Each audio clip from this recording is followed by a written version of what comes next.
Muito bem, pessoal. Agora a gente vai para nossa penúltima aula aqui dos microminerais, falando sobre o selênio. O selênio, garanto que muitos de vocês já conhecem, já ouviram falar na relação dele com a castanha do Pará, que é uma boa fonte. Já ouviram falar também na função tireoidiana. Provavelmente, no decorrer dessas aulas mesmo, vocês já ouviram falar sobre esses termos. Então a gente vai esclarecer um pouquinho sobre esse mineral aqui para vocês.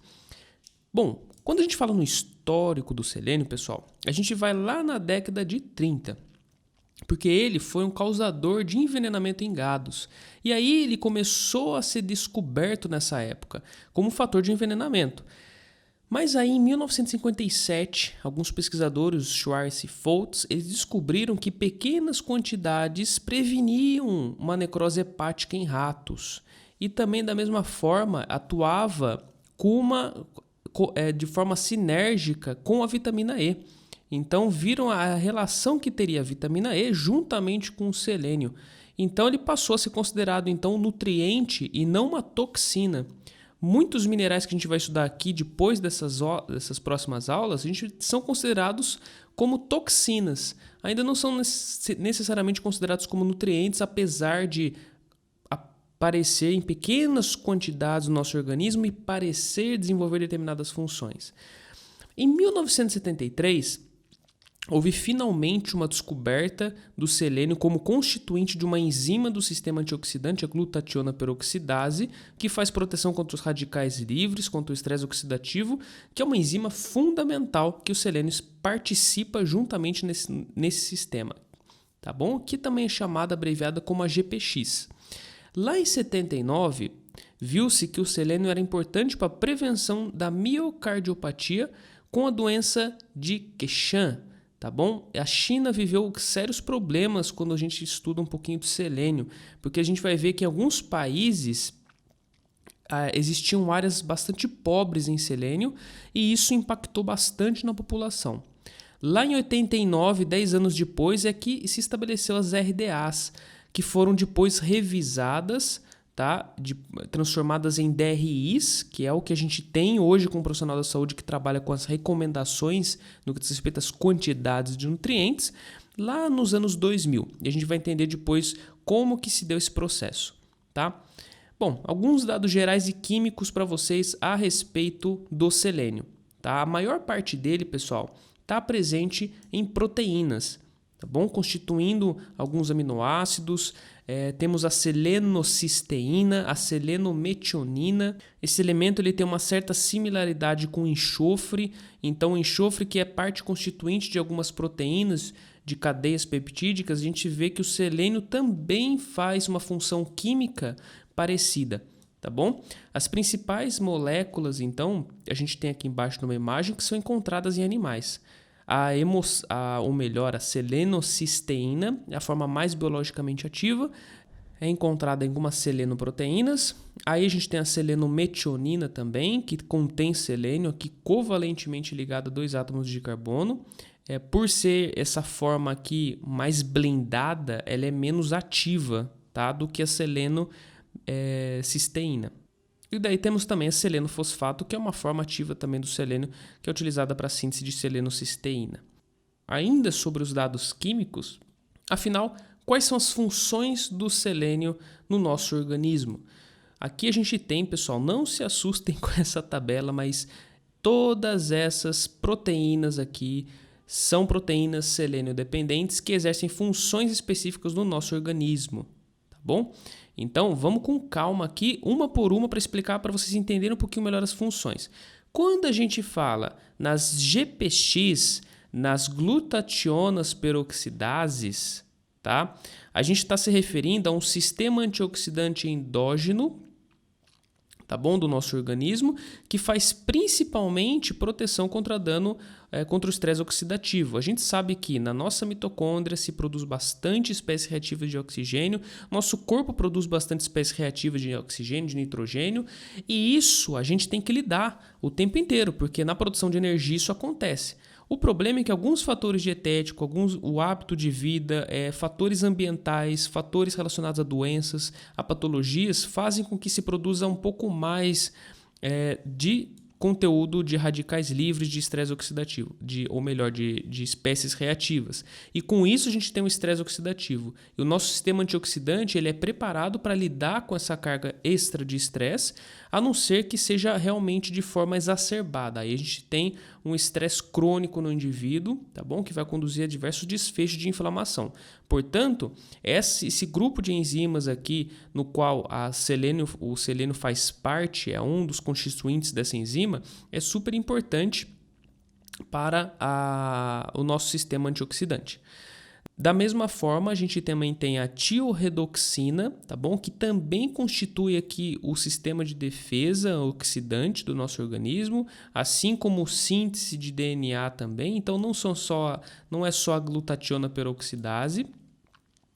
E a gente vê que também existe algumas proteínas, como a selenoproteína P, tá? Que é uma glicoproteína que é chamada também abreviamente de SEPP1, que transporta o selênio principalmente para encéfalo e testículos, explicando por que quando existe mutação nessa proteína especificamente, a gente tem alguns prejuízos no que diz respeito ao sistema nervoso central e prejuízos também nas funções reprodutivas do indivíduo.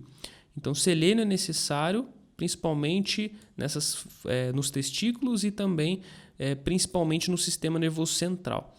Temos também uma proteína chamada selenoproteína W, que ela é bastante identificada nos músculos, alguns outros tecidos também, fornece também proteção contra a lesão oxidativa, então é muito importante. Temos a selenoproteína N ou SEPN1, que são proteínas do retículo endoplasmático, altamente expressa no nosso músculo também. A gente sabe que a mutação nessa proteína especificamente está relacionada com alguns problemas musculares, como a distrofia muscular congênita. E também, além de tudo, parece exercer um papel fundamental na maturação de órgãos e na proteção do estresse também.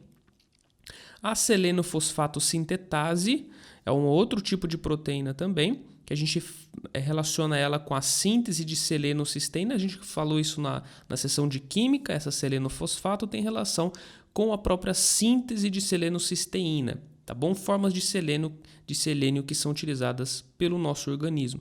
E daí, finalmente, também além do sistema antioxidante, além de toda essa proteção do estresse oxidativo, a gente também tem as iodotironinas deiodinases. A gente comentou isso na aula de iodo, tá?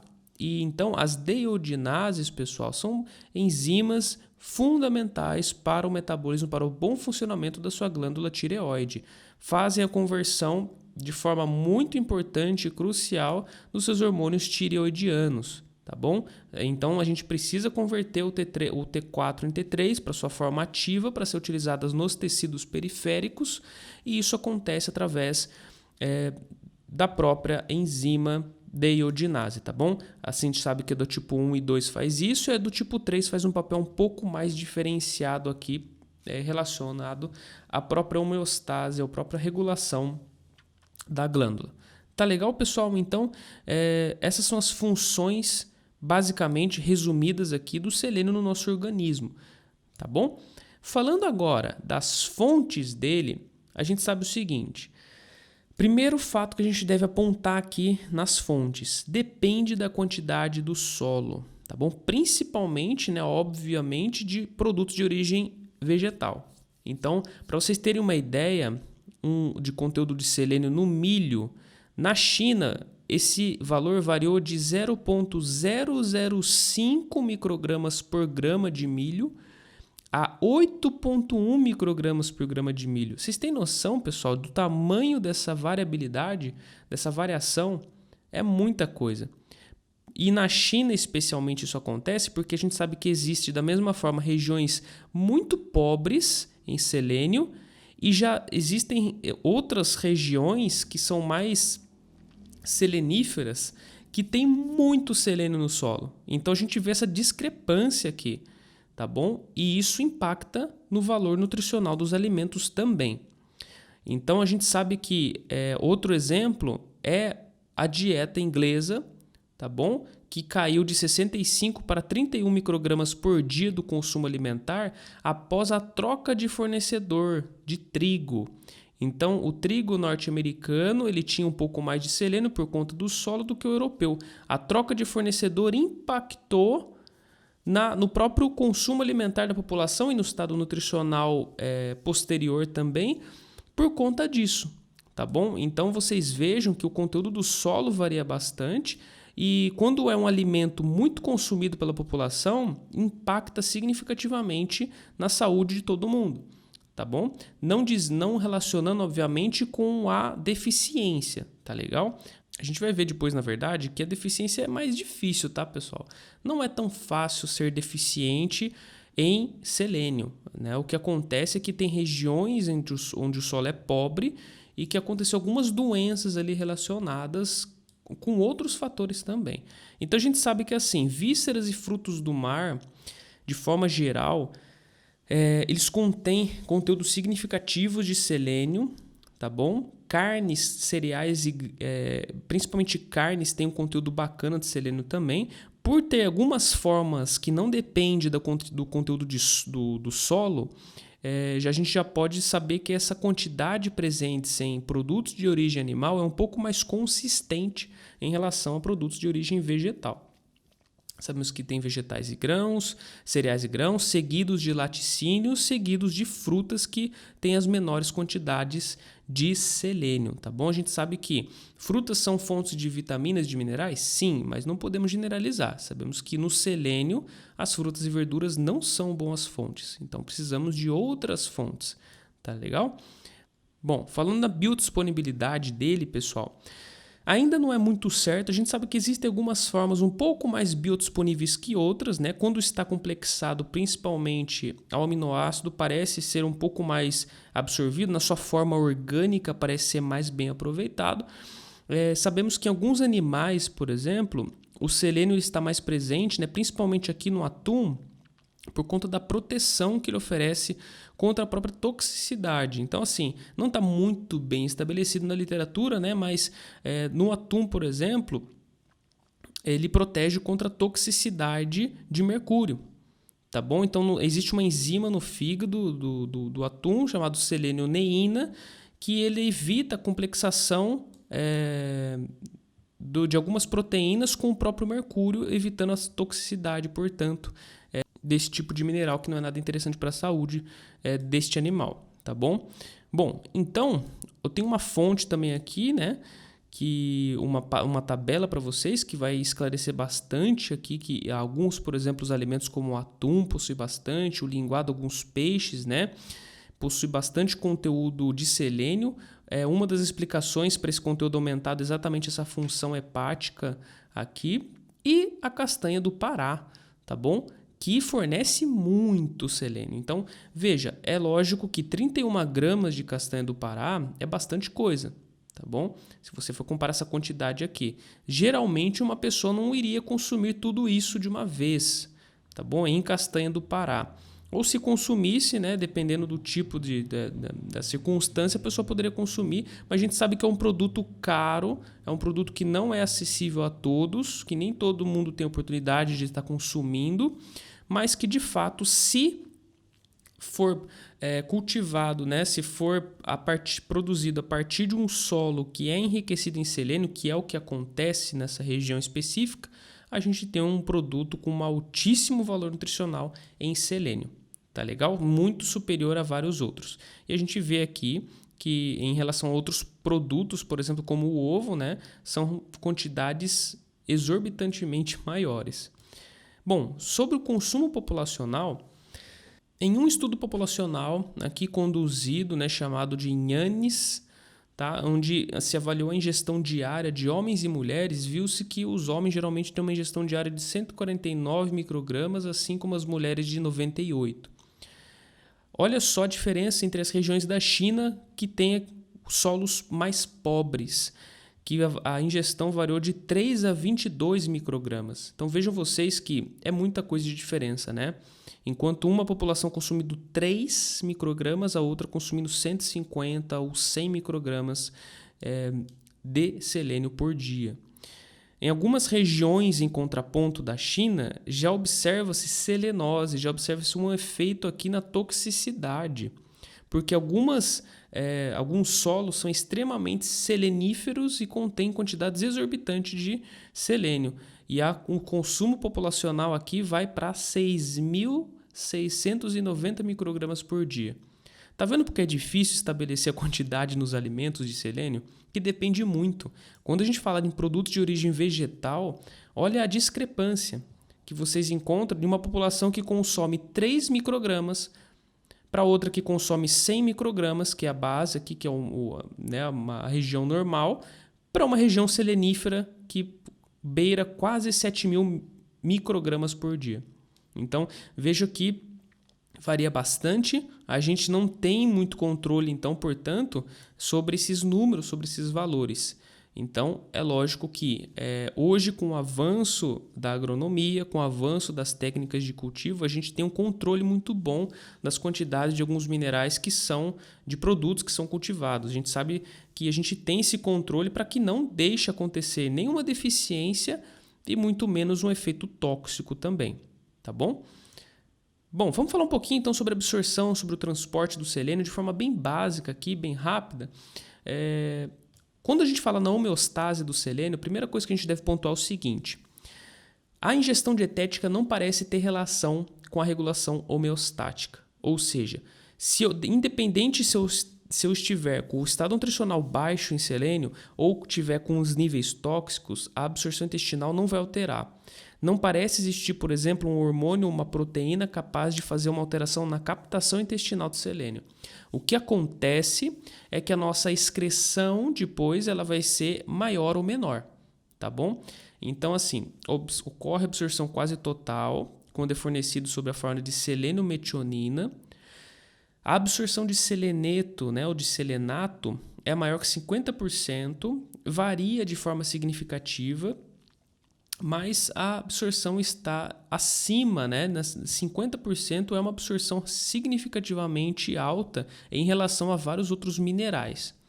E sabemos que daí o transporte, principalmente para encéfalo e testículos aqui, é muito realizado por essa proteína que a gente comentou nas funções, que é a SEPP1, tá bom? A selenoproteína P. Então, essa proteína especificamente ela faz um papel fundamental no transporte de selênio para alguns tecidos específicos. E aí, quando o selênio entra no corpo, ele entra de várias formas. Ele entra tanto da forma derivada das plantas aqui, que é a selenometionina, ou como selenocisteína derivada dos animais. E nisso, dessas duas formas de selênio que são disponibilizadas, eles entram para o pool metabólico, são incorporados em selenoproteínas aqui. E a via de excreção, como havia comentado para vocês, à medida que a ingestão dietética aumenta, a excreção urinária aumenta também. É o que realmente controla a homeostasia desse mineral no nosso organismo. Interessantemente, ingestões muito altas faz com que a gente forme algumas formas voláteis de selênio. Essas formas voláteis são exaladas com a respiração, se torna uma via relevante. Tá bom? Ou seja, a gente começa a expelir selênio via respiração por essas formas voláteis que acabam se formando em ingestões de altas quantidades. Tá legal? Bom, aqui a gente tem mais ou menos um resuminho do metabolismo dele, uma relação entre a forma dietética do selênio e as formas teciduais. O que a gente tem é que é basicamente o seguinte: a selenocisteína é ingerida, assim como formas inorgânicas também, como selenito, selenato. E quando entra no pool metabólico, tá bom? Que fica aqui no fígado, a selenometionina ela é incorporada a algumas proteínas que contêm metionina no corpo. Então é muito importante, a gente viu que o selênio é parte de várias proteínas do nosso organismo. E quando é metabolizado em selenocisteína por transsulfuração, tá? Entra no pool metabólico de selênio. Aí no fígado, nesse pool metabólico do fígado, produz selenoproteínas hepáticas, produz algumas proteínas como a selenoproteína P, que faz exportação para testículo e sistema nervoso central. E daí a gente observa também que existe a homeostasia, que é mantida pela produção de alguns metabólitos aqui, que são transportados, vão ser excretados aqui via diurese, tá bom? Via urina. Bom, Então, de forma bem básica mesmo, tá bom, pessoal? Que a gente passou aqui mais ou menos a forma de metabolismo, excreção, absorção de selênio. Vamos falar um pouquinho da avaliação do estado nutricional. A gente sabe o seguinte, ó, que quando a gente fala na avaliação do estado nutricional, temos várias formas de estar avaliando e existem algumas melhores, outras piores, tá? O que a literatura já descreveu? Existe a avaliação, por exemplo, por ingestão dietética, inquéritos alimentares. O nutricionista, profissional da saúde, procura investigar os alimentos que o indivíduo consome e ver quanto de selênio esse indivíduo está realmente consumindo, tá? Recordatório de 24 horas, questionário de frequência alimentar, tá bom? Mais especificamente o recordatório tem um valor muito importante aqui. Entretanto, a gente acabou de ver que tem regiões onde o selênio é muito alto no solo e tem regiões onde o selênio é um pouco mais baixo. Então isso é uma limitação sim e a gente não tem controle. Não existem tabelas nutricionais, por exemplo, de composição dos alimentos que estabeleça quais regiões aquele determinado alimento possui determinada quantidade de selênio. Tá bom? A gente tem uma quantidade, na verdade, extrapolada, uma quantidade média, mas não temos controle disso. Outra forma de se avaliar é pelo selênio do cabelo, na formação de algumas proteínas do próprio cabelo. Tá bom? A gente tem selênio nas nossas unhas, nos nossos cabelos, ela se complexa com proteína da mesma forma que o enxofre também. Só que o problema é que alguns shampoos causam interferência nessa forma de avaliação, então não é válido. Existe a forma de avaliar também o conteúdo do selênio das próprias unhas, mas a gente sabe que através das unhas também existem fatores limitantes quando a gente fala na avaliação. Falamos também na amostra de urina, porém a urina ela só é um reflexo das refeições ricas em selênio ou dos suplementos tomados pelo indivíduo na refeição anterior. Então o selênio ele é rapidamente metabolizado no nosso organismo e já é excretado quando ele estiver em altas quantidades. Tá? Não existe um mecanismo homeostático ali que faça uma regulação tão assertiva, portanto a urina também não é, a melhor forma de se avaliar o nível de selênio.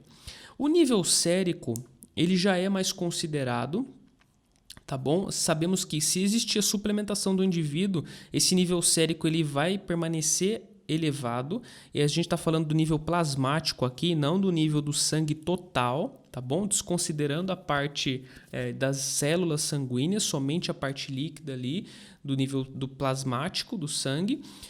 Sabemos que, olha só, que dado interessante aqui que o Yannis, esse estudo aqui populacional, ele conseguiu prover. Ele viu que em alguns indivíduos os níveis estavam entre micromolares por litro entre 1,23 a 2,05. Enquanto na China, naquelas regiões endêmicas, esse valor, olha só, pessoal, passou de 0,10 a 95 micromolar por litro. Levando em conta aquelas duas regiões que a gente falou, tá? Aquela região que é mais selenífera, que tem um pouco mais de selênio, um pouco não, muito mais em selênio, muito enriquecida, e aquela região que é bem empobrecida no conteúdo de selênio do solo, tá bom? Então vocês vejam a grande diferença que dá aqui no teor desse mineral, que acaba refletindo nos níveis séricos da população.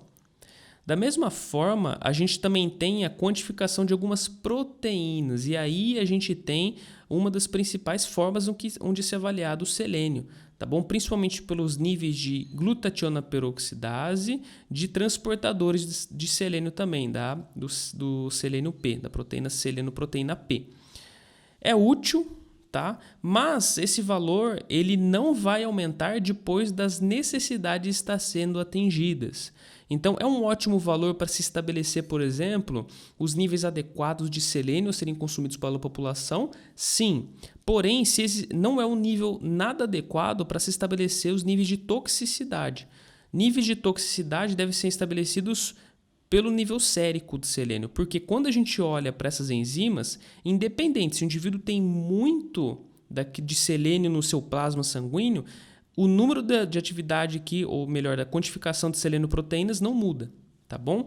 Visto que são proteínas muito bem controladas por transcrição, própria tradução pelo mRNA. Então, assim, não são proteínas que respondem de acordo com a quantidade de selênio. Por isso que, já adianto para vocês, que o selênio ele exerce uma função muito importante no que diz respeito à nossa proteção contra dano oxidativo, mas fiquem espertos com propagandas milagrosas, né, como se fosse uma panaceia para radicais livres do selênio, que não é.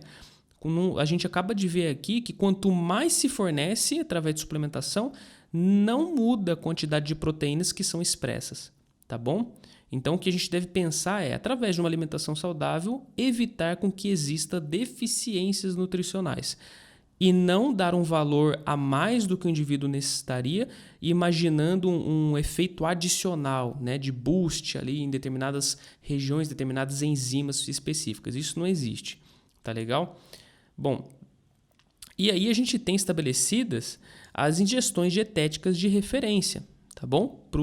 Para o próprio selênio, que foram estabelecidas a partir do nível da atividade enzimática da glutationa peroxidase. Lá em 2000, onde houve o ajuste das quantidades de DRI, o Institute of Medicine que fez isso, né, pelo próprio Nutrition Board, eles estabeleceram os níveis, né, com base nos estudos da China, da Nova Zelândia, né, a China que teve bastante problema em relação à quantidade de selênio. Como não haviam dados, né, suficientes para fazer isso em crianças e adolescentes, o que aconteceu? As quantidades de RDA para crianças e adolescentes foram extrapoladas das quantidades dos adultos, tá bom? E em valores um pouco mais abaixo, tá certo? Na gravidez, já houve um cálculo aqui da quantidade que era adquirida pelo feto, que é mais ou menos de 4 microgramas por dia. E no leite materno, né, no caso da lactação, essas quantidades consideraram que no leite materno é mais ou menos 14 microgramas por dia, então se somou a uma quantidade aqui presente no leite materno para se estabelecer ingestões de referência para as lactantes e para as gestantes também, tá bom? Bom, e aí, pessoal, a gente também tem aqui, né, os níveis os limites, né, de selênio a serem consumidos, os níveis máximos. A gente vai comentar aqui que, no que diz respeito à toxicidade do selênio, tá bom? Os níveis máximos eles também foram estabelecidos com base em alguns efeitos da selenose, ou seja, efeitos aqui relacionados à perda de cabelo, a perda de unhas também, unhas mais frágeis, que são efeitos da toxicidade do selênio e com esse efeito específico de selenose que se estabeleceu quantidades máximas a serem consumidas no dia. Tá legal? Tá bom, aqui a gente vê, né, é só uma imagem que eu queria mostrar para vocês que mostra o seguinte, que independente, né, se é um estudo feito em ratos machos, mostrando que independente da quantidade em que se oferte de selênio para esses animais, os níveis de expressão da glutationa peroxidase elas continuam iguais, numa quantidade ótima. Então não é quanto mais melhor, tá bom? Eles atingem um platô e esse platô ele vai acabar se sustentando aqui com os níveis propostos do próprio valor ofertado na dieta. Tá legal? Bom, agora partindo para a deficiência, aparentemente, pessoal, a deficiência ela foi vista apenas uma vez nessas regiões onde o solo é mais empobrecido, na China e na Mongólia também, por conta desse mesmo motivo, tá bom? Então, o que aconteceu foi o seguinte, que a depleção de selênio isolada, ela conduz a uma deficiência de vitamina E também. Então, assim, o que acontece? A diminuição da atividade de enzimas relacionadas ao sistema antioxidante endógeno, que o selênio faz parte, quando o selênio está depletado, essas enzimas também diminuem a sua atividade, diminuem a sua expressão. E com isso, o organismo lança mão de outros recursos de ação antioxidante, como a vitamina E. Por isso que a depleção de selênio também é associada com a depleção de vitamina E. Assim como a gente viu também nas aulas de vitamina, que a vitamina C também faz uma dependência de vitamina E. Então, se a gente tiver níveis mais baixos de vitamina C, é normal de se esperar também que haja uma resposta na vitamina E, diminuindo-se também os níveis, tá bom? Então, a gente sabe que o sistema antioxidante ele vai fazendo essas funções e que, na verdade, um mineral ou uma vitamina vai acabar impactando em outra que faz uma função parecida. Então, resumindo tudo isso, uma depleção de selênio severa conduz a uma maior sensibilidade ao estresse. Tá? Alguns animais, por exemplo, estudos em animais, se observou uma suscetibilidade maior a lesões, principalmente lesões por compostos químicos, e uma suscetibilidade maior ao dano oxidativo, tá bom? Podendo influenciar na resposta a infecções.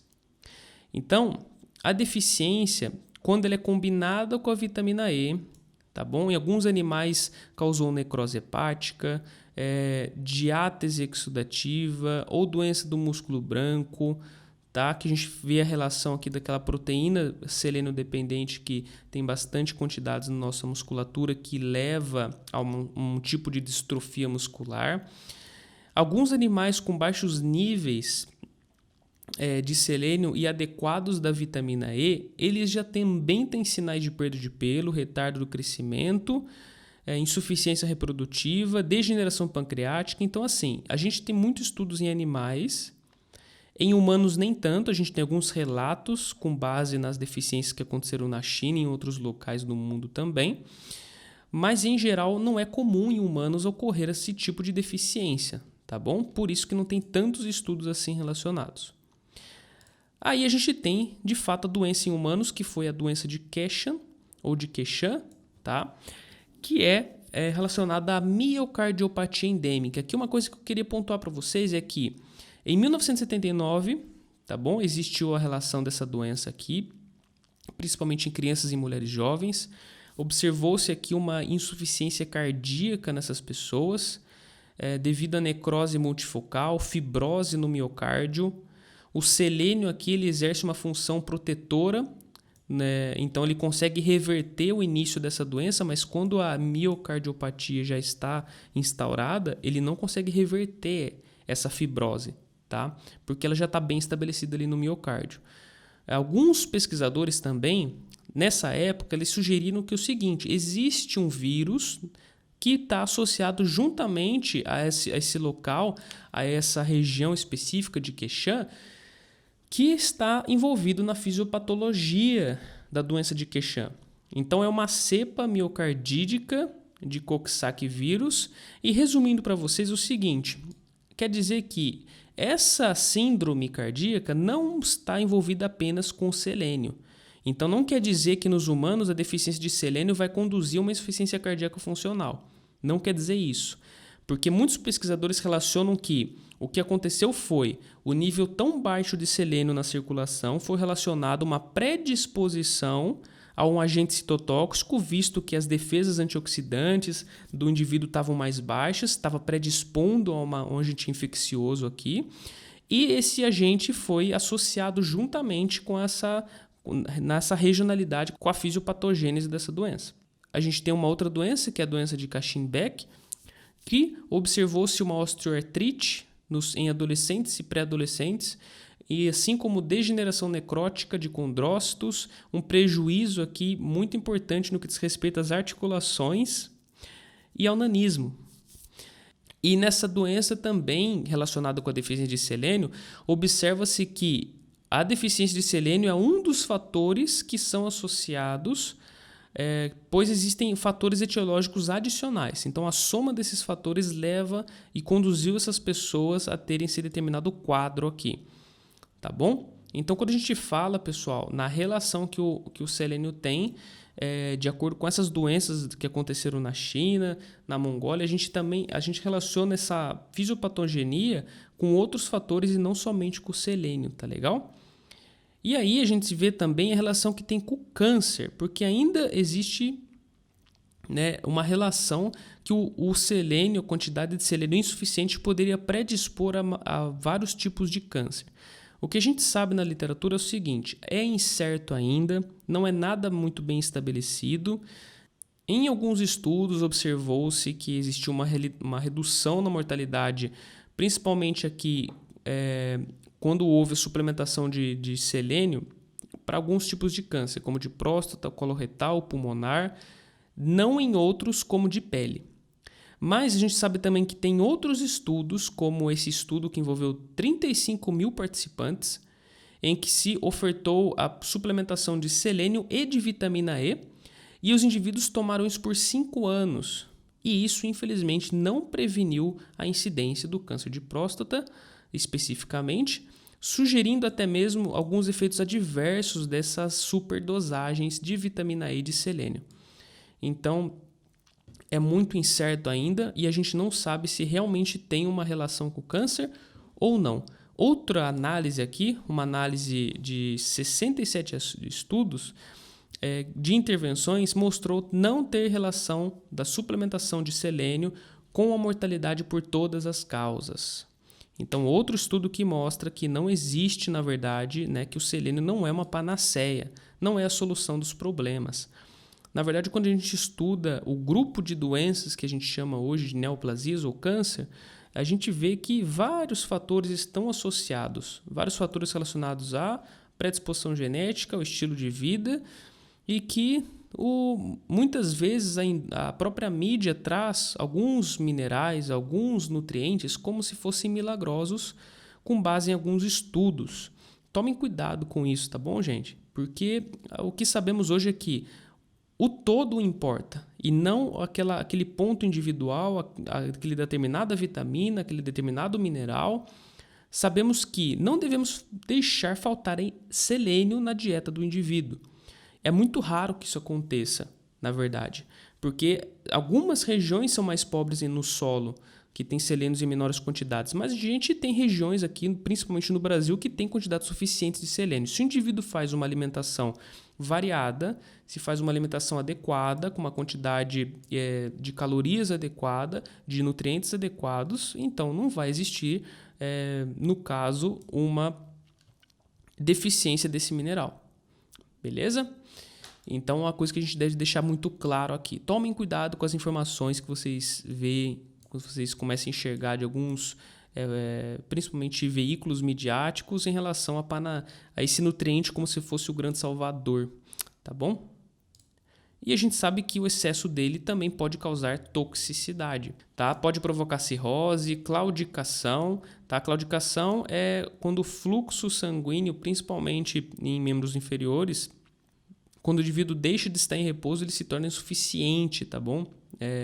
Para irrigar os músculos, para irrigar as extremidades, podendo até mesmo estar relacionado à obstrução de algumas artérias. Da mesma forma, em alguns animais observa-se malformação do casco, perda de pelo, emaciação, tá bom? O mecanismo ainda é desconhecido. Não existem dados bioquímicos que a gente possa indicar a superexposição ao selênio.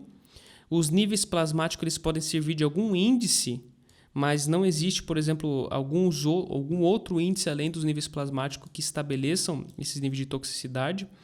E um sintoma comum aqui é perda de cabelo, unhas, que é um sinal descrito por relato na China, tá bom? Nas regiões onde tem uma hiperdosagem, né? O solo é extremamente enriquecido, além de algumas lesões cutâneas e lesões nos dentes também. Então, outros sinais que também são observados foram náuseas, diarreias, irritabilidade, fadiga, neuropatia periférica, perda de cabelo e alteração nas unhas, tá bom? Como a gente vai comentado aqui. Bom, o que a gente sabe é que esses fatores relacionados à perda de cabelo e nas unhas que foram utilizados para se estabelecer as nossas ULs, os nossos valores máximos de ingestões toleráveis, tá bom? Então é muito importante que a gente respeite essas quantidades de UL. Eu diria que através da alimentação é muito difícil, a não ser que o indivíduo coma muito castanha do Pará e realmente extrapole um pouco nas quantidades a serem consumidas. Tirando este fator dietético, é muito difícil que exista a toxicidade, tá bom? Da mesma forma com que também é difícil existir uma deficiência de selênio a ponto de causar alguns problemas na diminuição de algumas enzimas antioxidantes como a glutationa peroxidase. Tá legal?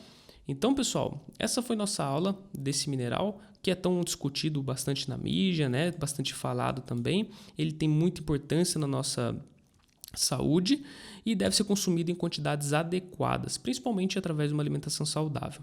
Bacana? Então, obrigado por acompanhar até aqui. Um grande abraço para vocês e bons estudos!